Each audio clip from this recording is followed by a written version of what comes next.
war. We are at war. We are right now in America in a civil war. There are a few shots actually being fired in some of our inner cities while people deliberately try and gun down law enforcement. But I digress. We're at war without the standing army of the North and the standing army of the South. Remember, elections, campaigns are war by another means. The reason that we have elections is so that we don't have civil war with guns, assassinations, disappearances, imprisonments, banishments, torture, outright bribery. Need I continue? The reason that we have elections is to avoid violence. Because in many nations of the world, to this very day, the only way you're going to have regime change, change of direction, change of policy, change of party, change of politician, the only way you're going to have it is with violence. And we have had the peaceful transition of power, with the exception of the Civil War, but even then the election worked in 1860 and in 1864. We've had the peaceful transition of power for well over 200 years. All right? But make no mistake, friends, this is war. And we are a divided country. And on one side, you have a mountain of dead babies, 55, 60 million dead children by abortion. You have victims of this war.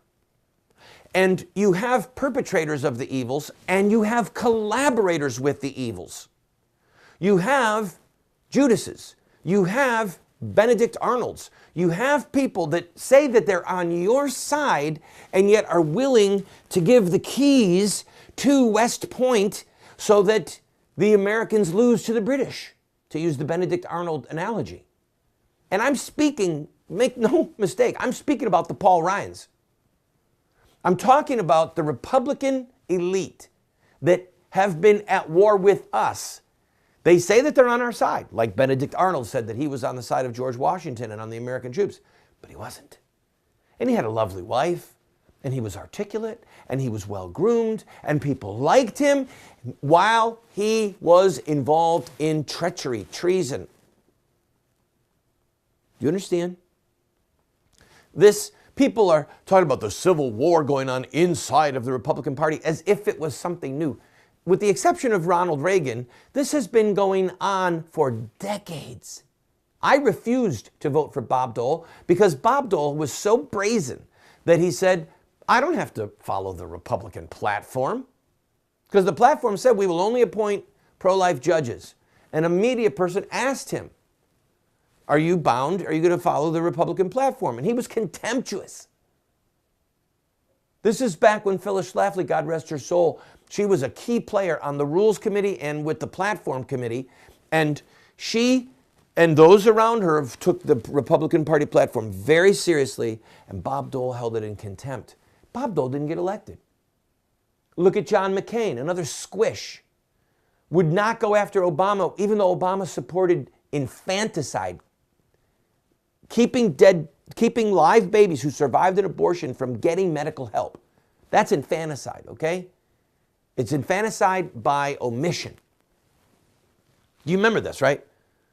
Obama was in the state Senate in Illinois, and they tried to pass a law that says if an aborted baby survives the abortion, medical care is required by law to be given immediately. He wouldn't go with it. He said it would undermine Roe versus Wade. Let the baby die. Put the baby in a closet, whatever.